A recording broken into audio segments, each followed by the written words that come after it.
Welcome, ladies and gentlemen, to Square One, a podcast where we take our guests back to square one, where they first started their business, so that you can learn from their successes and failures. Brought to you by Isaiah and Malcolm with Omni Home Services.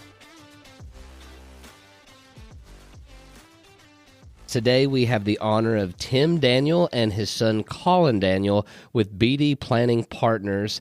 Tim has been in the industry for 30 plus years, and Collin has been in the industry for 5 years. At their firm, BD Planning Partners, they have at least 10 people on staff and a lot of knowledge that they're going to drop on us today. Welcome, guys. Thank you. Good to be here. So, guys, can you tell us just a little bit about yourselves? I guess we can start with Tim, how you got in the industry, and then we can pass that down to Collin.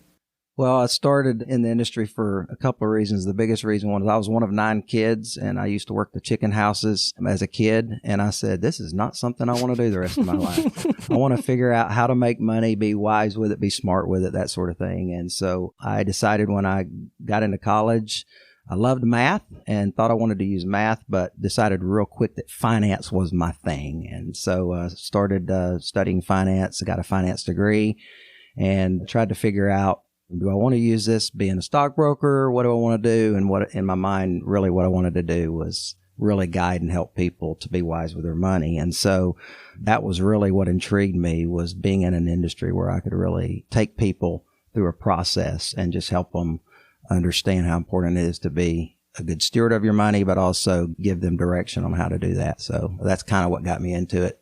Nice.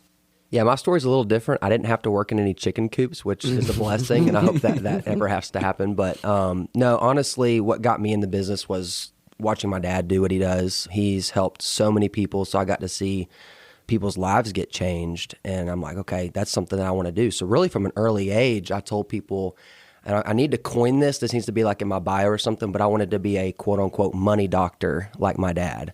And that needs to go somewhere. But anyways, I've stuck with it. I think everybody in high school and college thought I was crazy because I told them from the get-go, hey, I'm going to be a financial planner and you're going to be my client, you're going to be my client, and I'm going to help you as well. And they're like, what are you talking about, dude? You're going to change your majors 3 times. I'm like, no, this is what I'm going to do. And so I really just stuck with it. And honestly, because I saw what he did, and it's all I've ever known. So Collin, you sound like the super fun person at the party where we're like, hey, I'm going to be like a baseball player and I'm going to be like, doing this. And you're over in the corner being like, hey, I'm going to be a financial planner. So, maybe not in the corner, but yes, I was the guy that was, I'm a financial planner. Yep. Looking back, we can appreciate that now for sure.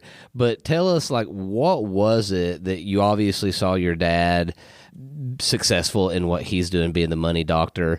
But what specifically, and I say this personally because I've got 2 young children, but what did you see that just made you want to go down that path? And Tim, did you intentionally do that?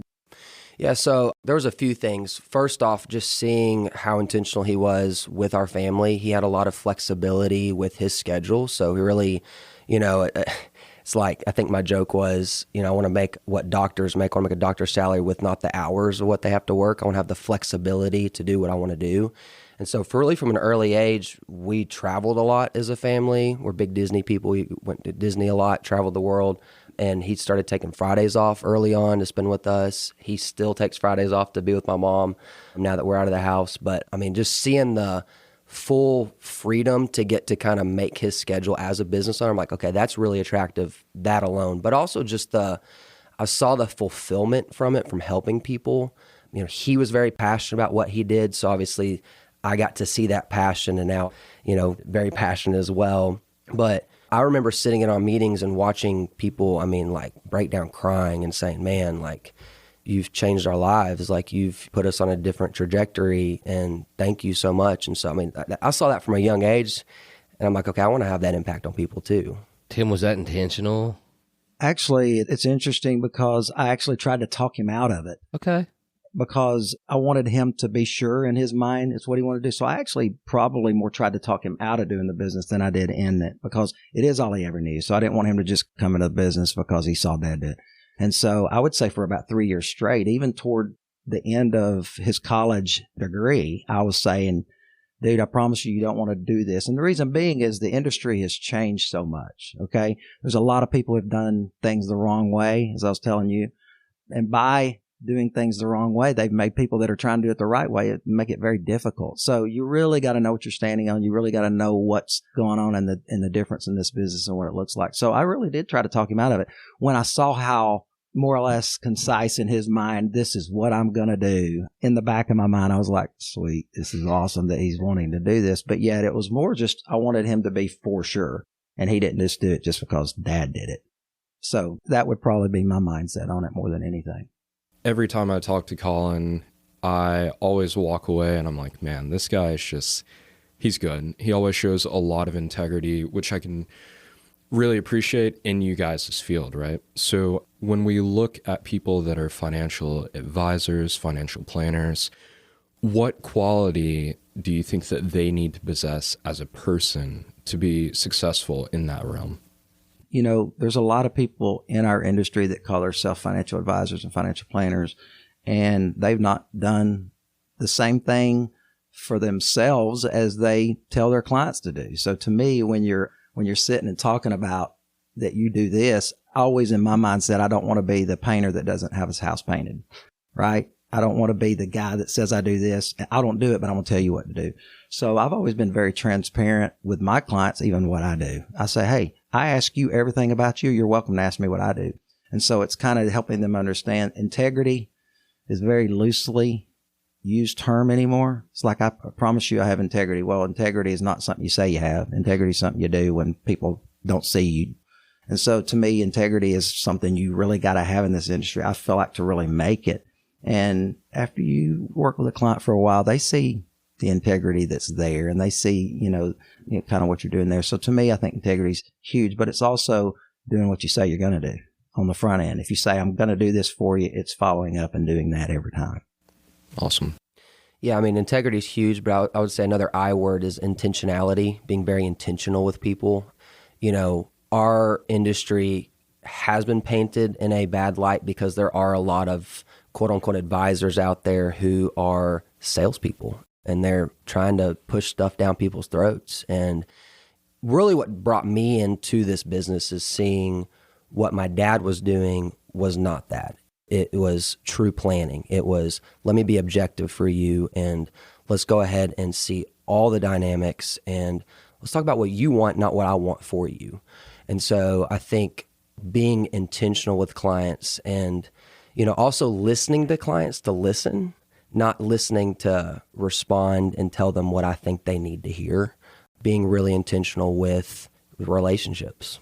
Every one of my clients, we've got great relationships, and it's kind of cool because I love people and I love getting to know more people, but being a people person is very important for this business. So I love that, and I love the relationship. I think the common thing that we've seen with guests is like relationships are huge, and I don't know if that's like specifically Chattanooga, but I think it's business in general because I want to do somebody I have a relationship with. However, we want to take a step back and talk about like business. So if somebody was out there and they had the dream of being a financial planner, if somebody's wanting to get into that realm of guiding someone financially, what is something, not a tactic they can do to manage somebody's money, but what's a tactic that you could share with our audience that would yield a return on investment immediately as far as like getting customers? Yeah, I would say being very passionate about what you do. I think you need to be bought in on what you are telling people. You can't go and promote something, promote your business, promote, a product or service without being super passionate about that. So I think for me early on, it was educating myself on the business and the importance of it and seeing for myself what's the difference that I'm making. And I don't think that I would be where I'm at if I had not had that passion early on of really wanting to help people. And I just think a lot of people are going out and they're just trying to make a living. They're trying to make good money, but they're not super passionate about what they're doing. And so my encouragement would be, go ahead and educate yourself on the business and think about why you're doing this. It's not just about making good money. It's about helping people and having that drive to create more relationships and networks. Like, that's how you want to start out. And I think no matter what industry you're in, if you don't work hard, it's not going to happen. There's so many people out there nowadays that see where somebody's at and sees the success maybe that they've created or where it's at, and they want to be there starting out really quickly. And it's like, it don't happen that way. And I think you got to, in your mind, understand that building a successful business or doing well in any industry, if you aren't somebody that's going to bust it and work hard, it's not going to happen. Even with my son, I said, we're not going to make it easy for you coming in this business. You got to understand how hard this business is. It doesn't just happen. You need to go out there and get kicked in the face for a few years. So explain that a little bit to us. I love the passion. I love the work hard. I think that's obviously displayed from you guys. But what's a physical act that would make someone pick up the phone and call you? Like knocking on doors, billboards, social media. Like, what would somebody be able to do that would like get a customer if they were in your shoes? What I've seen is the biggest thing for me is building up a good network, focusing on building a team around me of people that I can trust to refer people to, but I also know they value me. They're out there advocating for me. And so, you mentioned like, okay, is it picking up the phone and doing cold callings? I haven't had to really do that a lot because the phone's ringing. I was at the beach. I literally got back last night from the beach. Me and my wife love to travel. I got 2 or 3 phone calls at the beach of referrals. I'm like, well, this is pretty cool. I'm at the beach and I'm getting business. And it's because of the network and the referral base that I've built. So I would say really practical way is go seek out that team around you, whatever industries they are that fit you. There's networking groups you can get involved in. I didn't go that route. I just kind of created my own, and it's worked really great. And I think piggybacking on that again, when I did come in the business, nobody had cell phones. If you were lucky, they had a pager. So yeah. Isaiah wasn't alive then. Yeah. I was one of those guys that did go around knocking the doors. People that, again, I was out there busting my tail because I was told by a gentleman that had been in the business, if you bust your tail for the first 3 to 5 years, everything will kind of fall into place. I said the same thing to him, even though it's a lot easier to contact people, get a hold of people, whatever it might be. So again, it comes back to no matter what industry it is, you got to bust your tail those first 3 to 5 years. And I'll tell anybody in any industry, if you don't bust your tail those first 3 to 5 years, you're going to fail. You are. I don't care if your dad's been in the business and has handed off to you, whatever it might be, which a lot of people do that. And maybe sometimes they just come into a business and they didn't have to work hard for it. I would almost argue the fact that they're not going to be quite as good as they should be because they didn't feel that hurt, that sting, that getting kicked in the face type of thing that we wanted him to experience. He's developed a network and a strategy really well. Maybe he didn't experience it. And we're glad because he figured out, I don't want to get kicked in the face too many more times. But yet we wanted to, create that mindset that allows that success to be there because he felt how tough it is to really do this right. Number one, you got to do it right. And if you're doing it right, it's harder. There's a lot of ways to cut corners out there. And if you're cutting corners, you're going to face that down the road by doing that. So that's awesome. That's really cool to hear the difference of what connecting has looked like throughout your lifetimes and throughout your careers. With yours field specifically, Collin, I know that we actually talked about guys reaching out to you for like a mentor type thing. One of the greatest things that people can learn from are failures, right? So what have you guys seen as far as failures within your career that we can talk about and pass on to someone else to help them not make the same mistake? I'm sure that's going to be 2 wildly different answers from the 2 of you. You want me to start? Yeah. Okay. I feel like Dad's is going to trump yours, but go ahead. Probably. Man, I think looking back, and again, I'm not 30 years into this business like my dad, but I would say one of the biggest failures that I had early on was being so wrapped up in growing my business that, my at-home life suffered. My wife suffered and, didn't get to see me a whole lot. And so we've been married for over 4 years, and there was a period of time where it was like, man, things are tough. I'm trying to go out there and grind it and grow my practice, but yet this over here is getting neglected, and that's actually more important. And so I feel like I learned from that, realizing, hey, I can get so wrapped up in growing my practice, meeting more people, making more money, having success, that the more important things actually get neglected. And so learning from that, what I learned from that is to find that balance of, okay, go out and work hard. Like my dad's talked about, like you have to work hard. If you want to be successful, work hard. But you also need to balance that out with things that matter as well. And that's family. Family is really important to me. And seeing that there was a time in my life where that suffered, I'm glad I learned that early on, as opposed to in, 10 years in the business of now I know, hey, guess what? We're going to prioritize traveling and making memories and experiences along with going out and finding the next big business opportunity as well. Tim, before you weigh in on that, Collin, I'd love for you to expound a little better. I think everybody in here has expressed that the balance gets difficult because you are busting your tail, and eventually you say, damn, the family, like I've neglected them. Specifically, tell us like what you've done. And myself, we were talking earlier, like I try to set 4:30 to 7:30 every day, only for the family. Everybody knows they can get a hold of me if they need to, but like I try not to answer the phone. We try to just be with the kids, have dinner and bedtime and all that. So is there like a specific, you said beach, is there like a week a year, a week every 4 months, a specific time what have you found successful to be able to spend time with family? Yeah.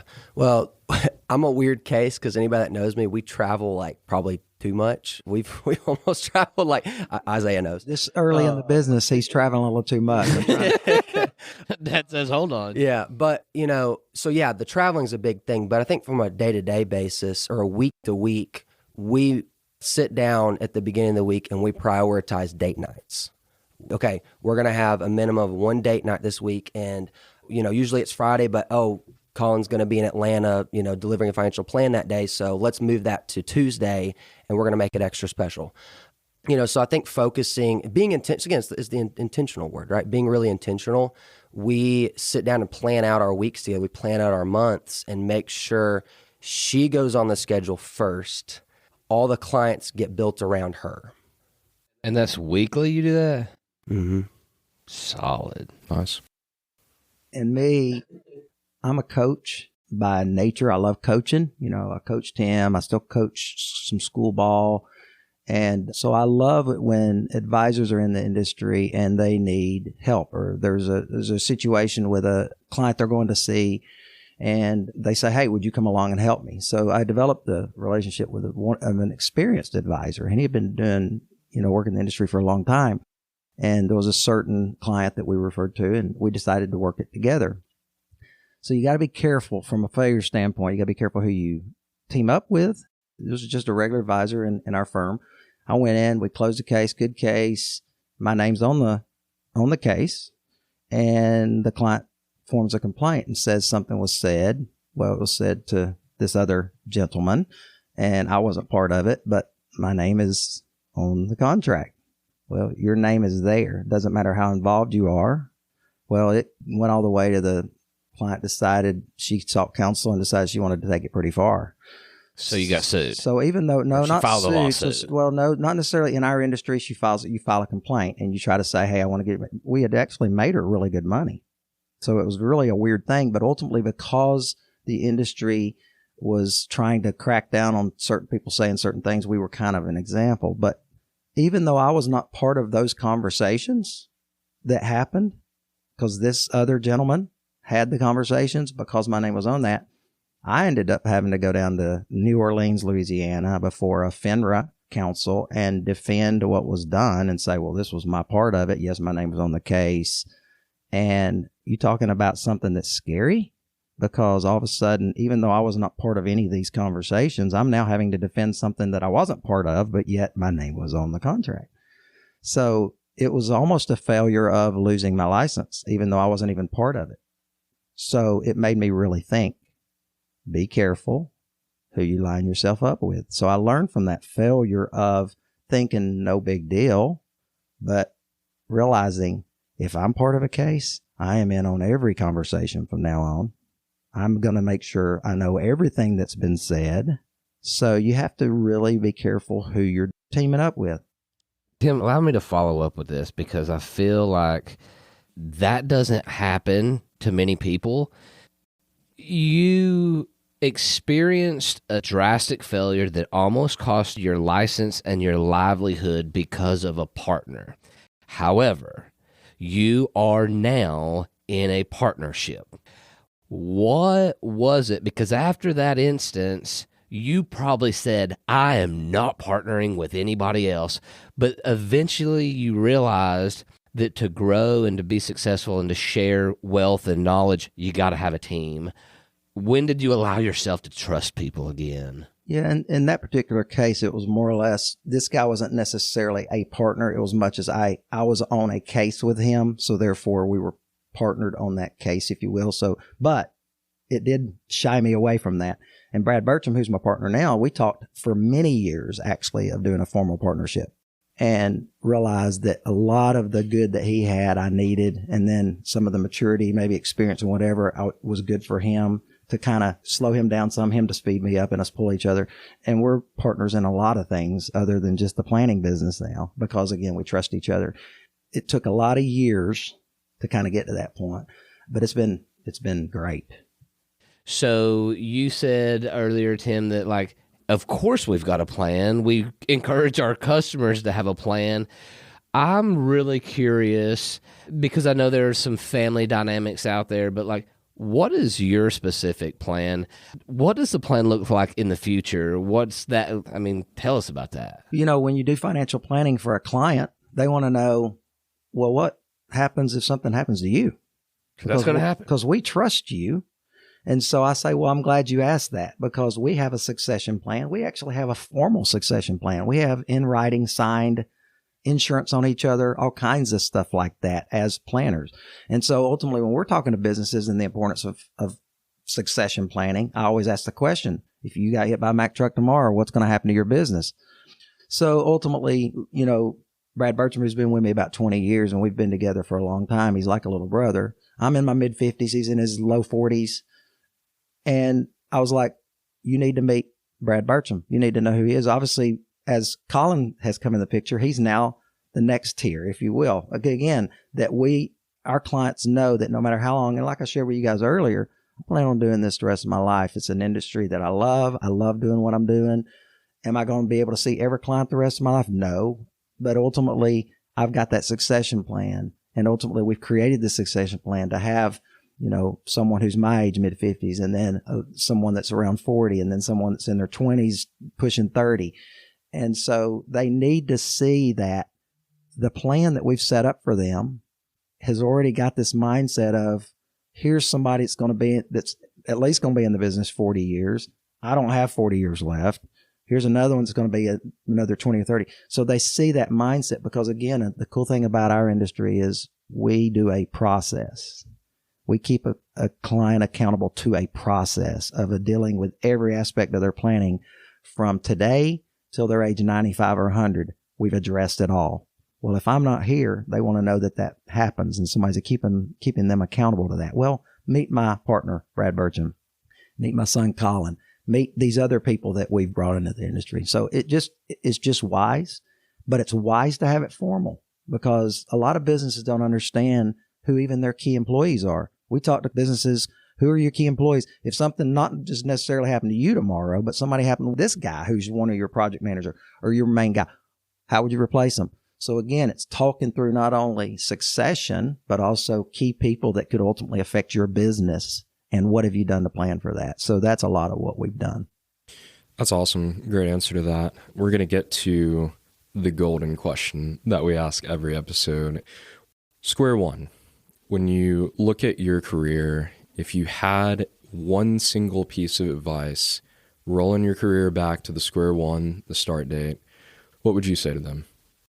I would just say, know exactly what you want to do. This business is a very, very hard business.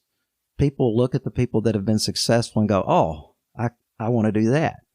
But if you're not willing to do what it takes to do that, everybody wants to make money, right? There's nothing anybody wants, to do with their career and not make money. But ultimately, if you don't do what we talked about earlier, bust your tail for 3 to 5 years and be prepping to do that even in high school and college, because ultimately you don't get opportunities unless somebody sees that you're someone that should. I mean, when I have somebody that comes and talks to us about wanting to be in our firm, I ask them a lot of questions they've never been asked.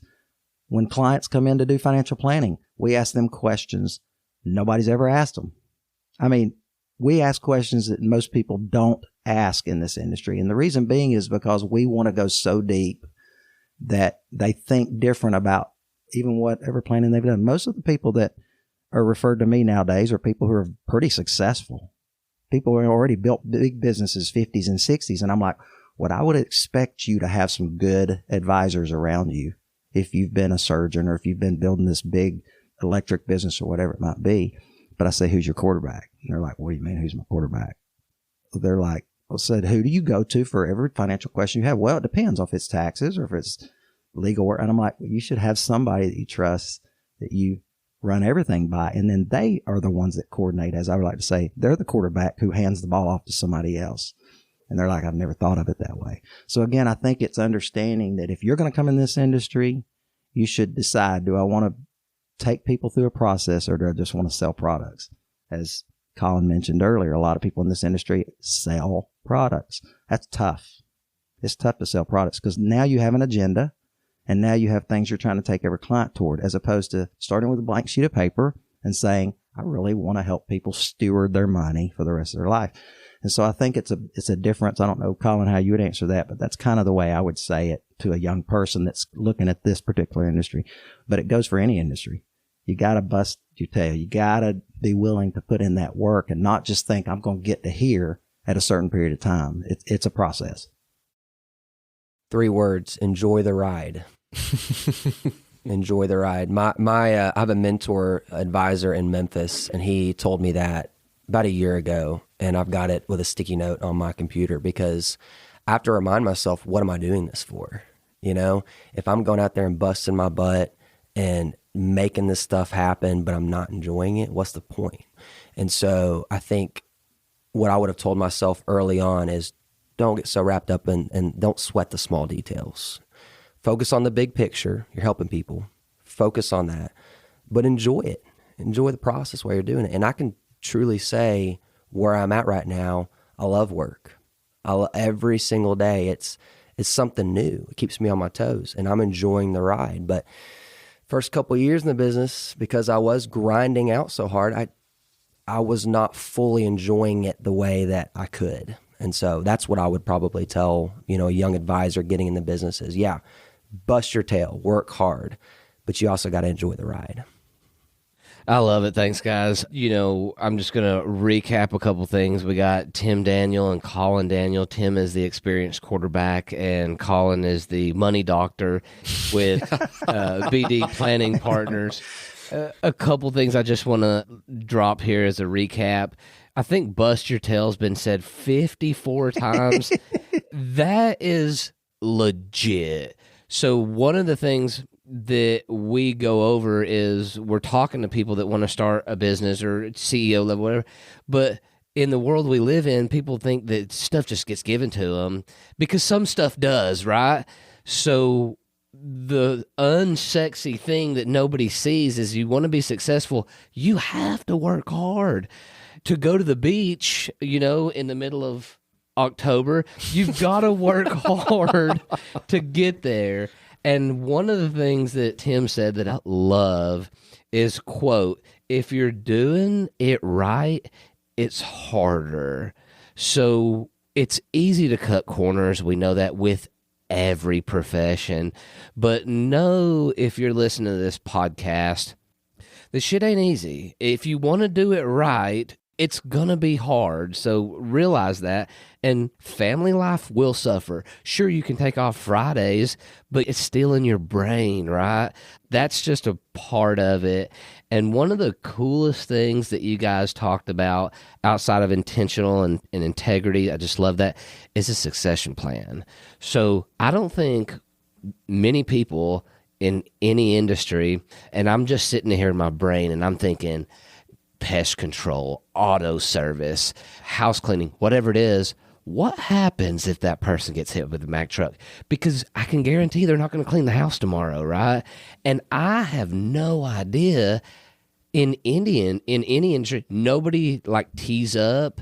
They're next in line. So I love that you guys have done that, because I need to know that. You're going to die. I'm going to die. Everybody else, it's going to happen. So if I want me, my family, younger people, my kids, whatever, if we want them taken care of, we have to have a plan of what's going to happen when the inevitable happens. So solid advice, guys. Thank you. Would you have anything else you want to share with our listeners before we wrap up? Well, I think just piggybacking on what you just said, just something came to mind. Succession planning, a lot of the times businesses have the mindset, well, we'll just deal with it when it happens. Well, our individual conversations with our clients are, if you don't have a will, okay, if your family's dealing with it when it happens, it's ugly. And you don't think it's a big deal. But we tell a client right now, you should have done a will yesterday. You should have done you got to get this stuff, what you want to happen with your life, with your business, you get it done today. Because if you delay it, your family's dealing with stuff or your business is dealing with stuff that they never thought they'd have to do. That's a true burden to them. Simple done if people will just understand the importance of doing that type of planning. Yeah, it's just planning for the unexpected before that unexpected event happens. Go ahead and having something in place, because we don't know what tomorrow holds. I mean, quick story real quick, because I'm a big story guy. So I learned this really early on in the business.